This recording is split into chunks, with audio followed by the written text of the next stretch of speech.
So recently, I had a very unfortunate experience of a steam explosion that happened during cooking. That's when I thought I should record this video so it might be helpful for someone who's undergoing a similar thing.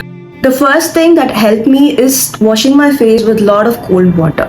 So washing it with a lot of cold water and applying ice is something that's going to reduce your skin temperature and it's going to minimize the injury at the first point. The second important thing that you have to do is to use a lots and lots of moisturizer. Choose for moisturizer that is bland, specifically if it has ceramides, it's an added plus point, and please apply it frequently. And third important thing is strict sun exposure. You can either choose to be indoors for the next 5 days, or if you have to go out, you can use a good sun protection with SPF 50. Cover your face completely whenever you're going around. And depending upon how severe your burn or your injury is, you can choose to use an antibiotic cream, or you can get an help from a dermatologist who's going to help you with cream that's going to reduce the scarring. So trust me, I did this for 5 days and my skin healed like a charm. So I want you to save this video and share it with someone who might need this.